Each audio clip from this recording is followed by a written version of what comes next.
Oke, assalamualaikum warahmatullahi wabarakatuh. Pada video kali ini, saya akan menjelaskan tentang diagram blok dari MRAC pada SPAC.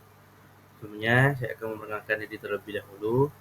Nama saya Mas Aristiandi dengan NIM 2023 11301. Oke, langsung saja. Nah, sebelumnya ada penjelasannya, di mana dalam penerapan pada SPAC, MRAC mengatur suhu dan kelembapan ruangan dengan membandingkan keluaran aktual dengan nilai referensi.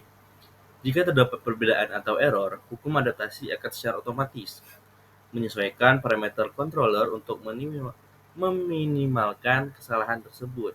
Misalnya, ketika jumlah orang di ruangan meningkat dan suhu naik, maka MRAC segera meningkatkan kerja sistem pendingin agar suhu kembali ke nilai idealnya. Begitu pula saat kelembapan meningkat, MRAC akan menyesuaikan kerja dehumidifier agar kondisi tetap nyaman sesuai standar yang diinginkan. Ini ada diagram blok dari SPAC-nya yang sudah dilengkapi dengan MRAC, di mana penjelasannya yaitu pertama terdapat referensi input, ini menjadi titik awal sistem, di mana sinyal ini menunjukkan suhu ruangan yang diinginkan oleh pembunuhnya. Nilai acuan ini berperan sebagai patokan yang harus diikuti oleh seluruh sistem SPAC agar suhu ruangan selalu sesuai dengan target yang telah ditetapkan. Kemudian dari sinyal acuan tersebut, terdapat reference model dengan nilai 1/50S+1. Ini menerima masukan dan menghasilkan keluaran berupa respon ideal suhu ruangan. Model ini menggambarkan perilaku suhu yang stabil dan tidak terlalu cepat berubah terhadap perubahan input, sehingga dapat dijadikan standar bagi sistem nyata untuk diikuti. Keluaran dari reference model ini kemudian dibandingkan dengan keluaran aktual dari sistem SPAC melalui blok penjumlah atau summing junction.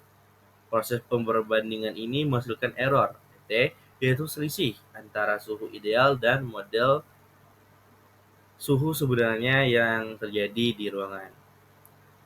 Nilai error yang muncul selanjutnya dikirim menuju adaptive control, yang berfungsi mengatur besar sinyal kendali atau UT berdasarkan error tersebut. Semakin besar error, maka adaptive control akan menyesuaikan penguat atau parameter adaptifnya agar sistem dapat segera memperbaiki penyimpangan suhunya.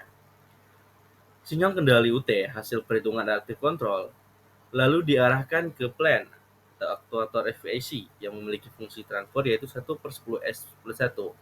Plan ini mewakili perangkat fisik seperti heater, cooler, atau damper yang akan menyesuaikan suhu udara di ruangan sesuai dengan sinyal kontrol yang diberikan.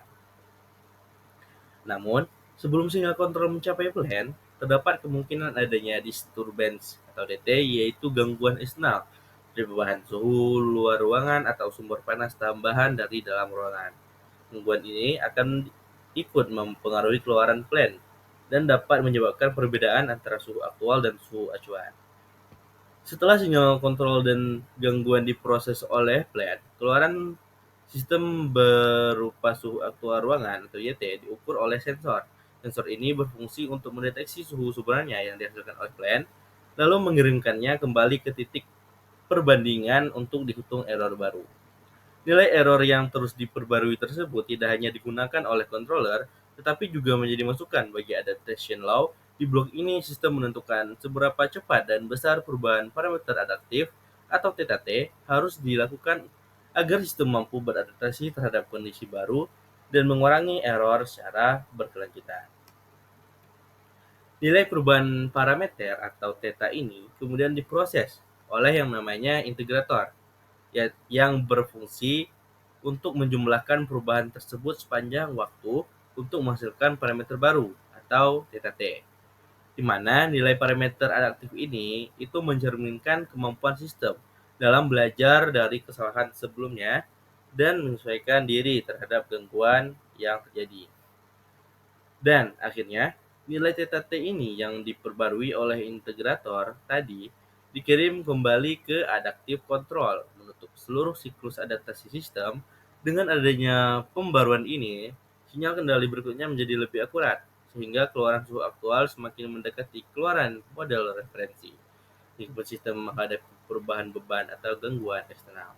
Jadi sistem ini akan terus-menerus berjalan dan semakin lama akan semakin dekat dengan nilai dari model referensinya.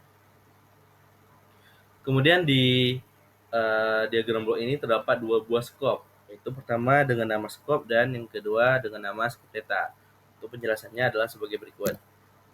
Nah, pertama ada skop dengan nama skop juga.